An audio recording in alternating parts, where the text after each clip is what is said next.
Alright, so here's an update to my car. I took a video before. I'm going to do a new one since I changed a couple things. This is the 1990 Nissan 240SX Coupe. It's 90 chassis, so it's got the single cam parts as far as like the exterior and stuff. But it's pretty much the same as from 89 to 90, well 93, 94s were convertibles. Anyways, alright, so we're just going to start with the outside. It's hard to see because the sun's so bright. It's about, I don't know, 35, 40 degrees outside today. So you're going to get a good taste of how well it performs on a cold start, on a cold day. So I'll just start with the outside. Does not come with a bike rack, that's mine. But it's got red paint, as you can clearly see. It's also got gold wheels, which you can see. The back wheels have extremely good tire tread. I don't know if you can see that. Looks pretty good. So you got that. The paint looks pretty crappy. It's old paint. And I tried to wet sand and buff it. So you can kind of see it looks a little scuffy. I haven't buffed it yet because it started raining as soon as I started. So I haven't been a chance to polish it up. But it should be quite a bit more shiny once I finish the job. Just kind of go our way around. Everything's pretty much fine. It is a 20-something-year-old chassis, so it does have a few little dings on it. The front fenders are extremely easy to change out. I think the doors are pretty good. Do have a ding right here.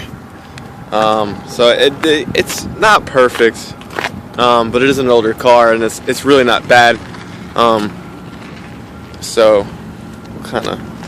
you can go up to the front and see. It's got the single cam pig nose front bumper, and it's dirty because it's been raining and driving. And there's the intercooler. You can see the inlets are cut out also. Gets a little bit more airflow to the radiator.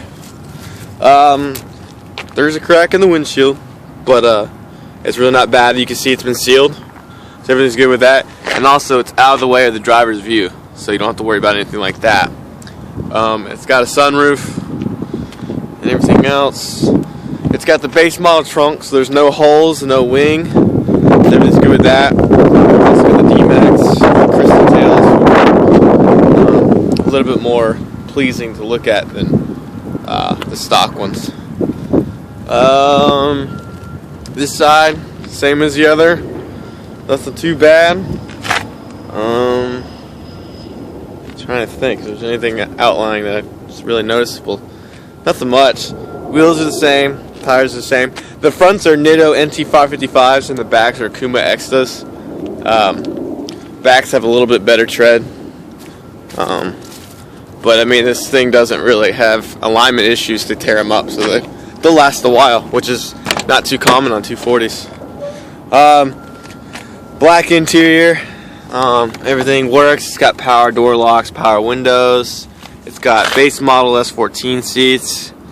It's got the gray single cam carpet, so it's a little bit more durable. It's not that nasty, crusty, crunchy dual cam carpet that stains right away. Also got some D-Max style floor mats that kind of match the outside of the paint.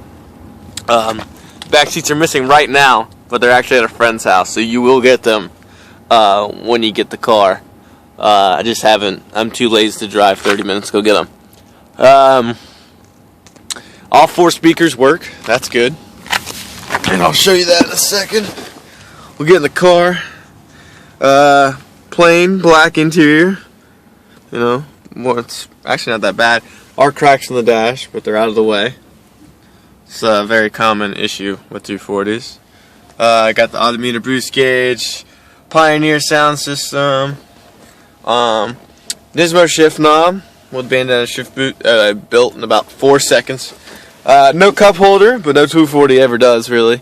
Banana peel. I don't really know what else as far as the interior. Everything works, which I'm going to show you in a second. It was a heads-up display car, but they die very quickly, and the owner before me swapped it out to just an analog dash and an analog gauge cluster, which everything works. So we'll find out that in a second. So you can see Lights coming. Radio works. So I don't know if there's a glare. There's a glare on my phone, so I don't know if it's easy to see or not. But I put about 20 bucks in, and I'm getting a little over 100 something miles for 20 bucks. So I look at about at least 300, probably closer to 400 on a full tank. The gas gauge reads lower than it really does. It actually goes below E before the gas tank comes on. So I'm about over a quarter tank right now. The low gas light does work, so you'll never get stranded. And that's pretty much it. The check engine light is for a dual cam car, which is an SR20, so it doesn't work. Traditionally, it doesn't work, but you can actually go to the ECU, which is in the kick panel, and you can check. It throws a 55 code, which means it's all good. So it's really not throwing a code, it's just a code for all clear. So the engine is running at 100% efficiency, and you're about to find that out. So we got enough gas, everything. Car charger works, so that's good. And let's see right here. This is a cold start, and I'll prove that to you here in a second. Pop the hood and show you. Let's see here. What time is it? 10:40. So it's been sitting for almost 3 hours. So the manifold should be good for me to touch. I sure hope so. Yeah, I mean, it's cold. It's ice cold. So you can see this is a cold start. I'm not an expert at holding hot things. This is legitimate cold start. Last video the engine wasn't complete. I had a couple things I had to do to it, but it's pretty much the same. C32 fuel filter. I swapped the plugs with the NGK BKR6E, the copper ones. Just stock heat range. It works fine for the boost level that you're running. Obviously, if you were to upgrade to like a T28 or something like that, you want to go up in the heat range. But right now it runs perfectly fine, runs smooth. Gas mileage is good. There's no knocking or anything, so they're gapped appropriately. I mean, it's fine. It's not my first SR.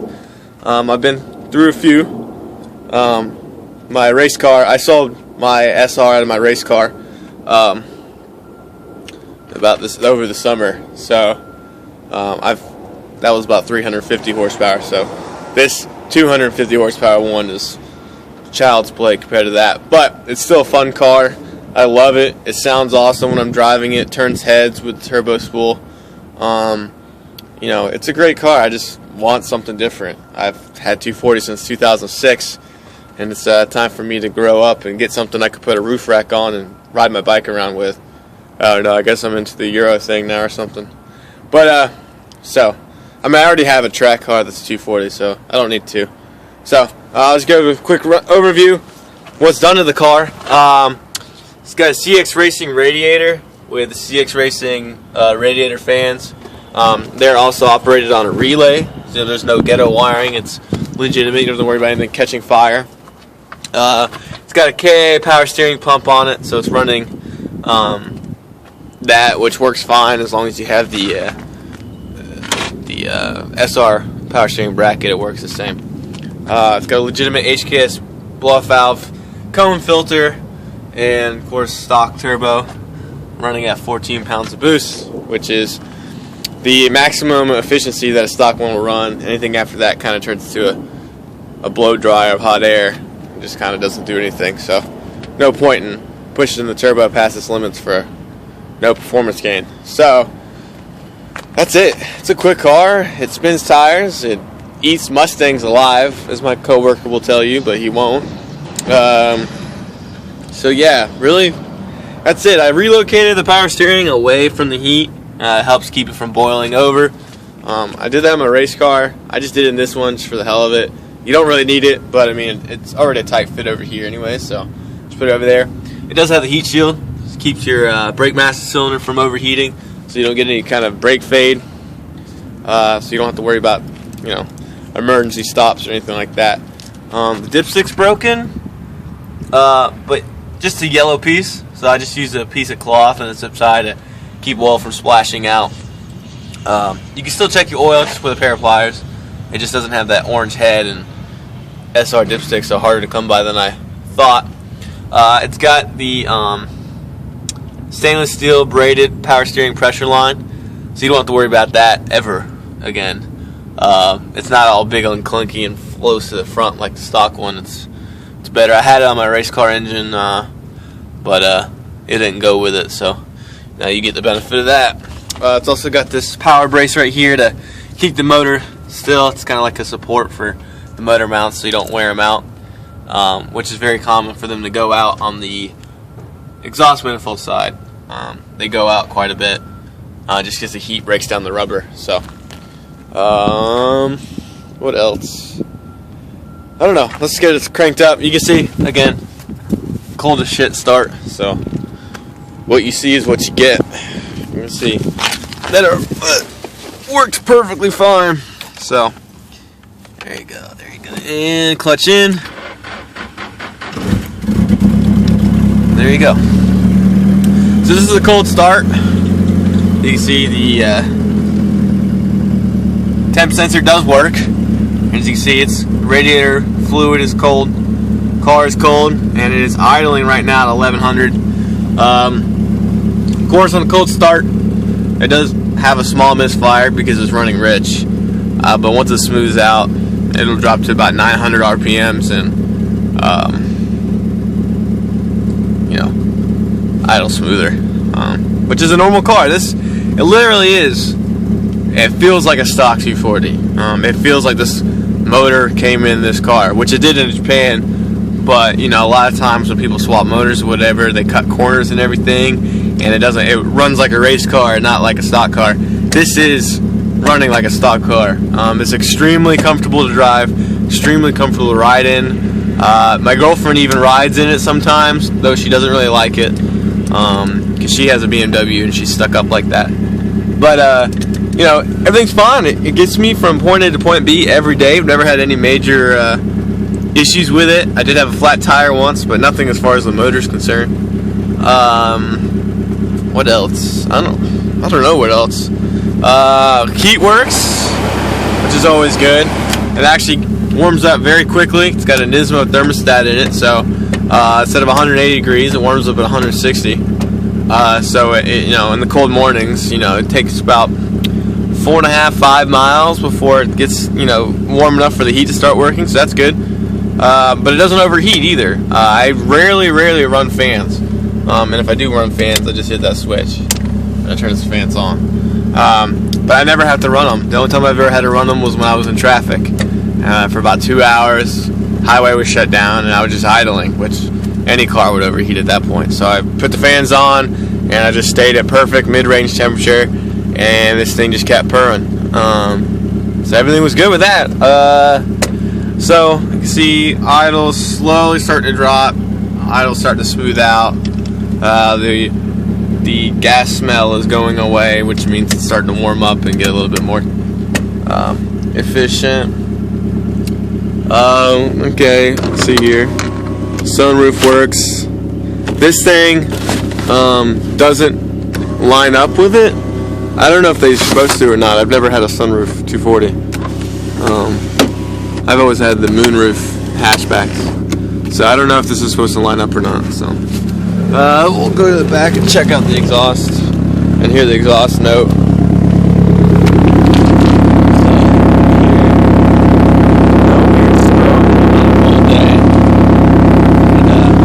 Right here.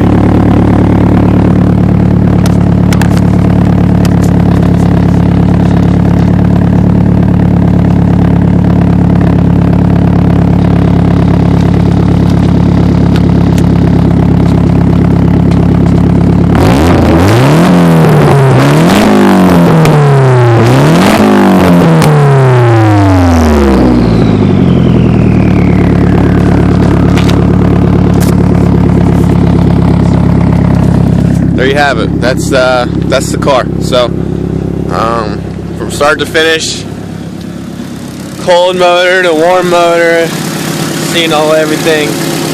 That's what it looks like. That's how it's running, and that's the car in a nutshell. So if you have any more questions, let me know.